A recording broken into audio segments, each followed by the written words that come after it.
Hi, I'm Mike Hamilton. This is NewsJacker. First, couple items of company news. We've established our Healthcare Board of Advisors. These are 9 professionals from the insurance industry, from covered entities like hospitals, clinics. These are physicians, these are investors.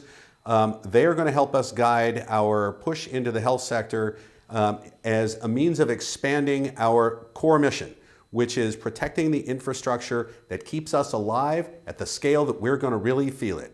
So the communication sector to us is not AT&T. The communication sector to us is 911 and hospital call centers. So a big shout out to our Healthcare Board of Advisors. Thank you for helping us push the corporation in the right direction. Second, I want to talk about PISCES.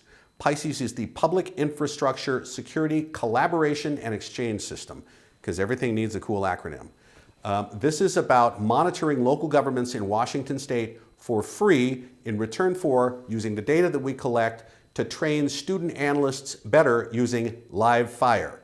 This is now operational, and we are being contacted by other groups around the country who are interested in forming a national network of ISAOs, information sharing and analysis organizations.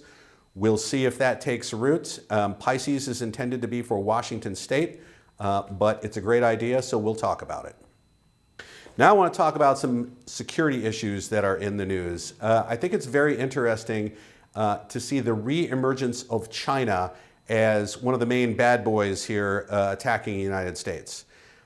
There was a drop-off in the amount of attack traffic coming from China after President Obama brought this up and said, hey, you know, for a trading partner, this is really not the way to behave. They agreed, and the attack traffic dropped off. Well, now there are tariffs in place, and we're coming right back to it. There have been announcements made recently, in recent days as a matter of fact, by the Department of Defense about tightening up their supply chain security. There have been messages going out to federal employees about the security of their personal devices, despite the fact that there are stingrays, those are cell simulation towers, all over DC. Nobody knows who's running them. But still, we are back onto China as one of the bad actors. Interestingly, North Korean attacks continue even though we're in the middle of talks about reducing sanctions. Don't know where that's going. They seem to not care. Okay, in the finance sector, interesting thing coming out is voice-activated bank transfers. What could possibly go wrong? The thing is called Zelle, Z-E-L-L-E, and this is for doing bank-to-bank transfers by voice. So this is an interesting extension of kind of home automation technology using voice commands. I think this is really interesting when you pair it with a couple of other stories that are in the news right now. First of all, DNS rebinding, which is a very old attack, is now shown to be effective against a number of home connected microphones. So Google Home, Chromecast, Roku are all vulnerable to this. And what they do is they make everything on the inside of your network vulnerable as well. That's bad enough. At the same time, the smart speaker technology is being used as a tool of domestic abusers. They're using this to lock their spouses out of houses and fiddle with things like climate controls in the house.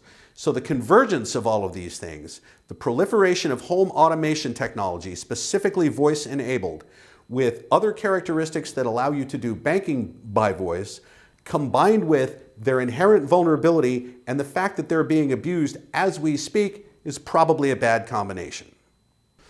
In privacy and surveillance news, recent court case, Supreme Court case, the Carpenter case, the government can no longer claim that the mere act of using technology eliminates the Fourth Amendment's protections. So this is great. It takes a warrant now to take your cell phone and to extract the information off of there. This is not over because something called the third-party doctrine still survives. That means that the records that indicate what your location has been over the past history can still be acquired from service providers like your phone company. This is a victory for privacy advocates. However, this is in no way over. There was another story that came out today. talking about how law enforcement can still get around these restrictions and acquire the evidence and then get a warrant to review the evidence. So this is going to be up in the courts, I think, for a while. It's going to be coming back, so pay attention to this. Secondarily, there is a suggestion about governments that request tech companies to withhold zero-day vulnerability information, clearly so that it can be weaponized by the government. So this was put out by the ACLU, and it sounds a little bit like hyperbole.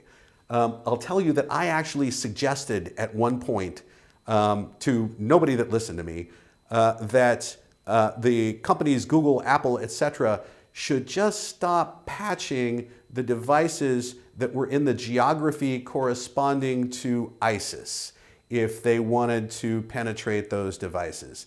I don't think anybody heard me, but that's what this ACLU article is talking about, the government withholding zero-day information so that it can weaponize it. It sounds like hyperbole, but I will point out that the White House just picked the person to run the cyber weapons group that will adjudicate whether or not zero-day vulnerability information is released to the public. So again, that sounds less like hyperbole and more like a possibility.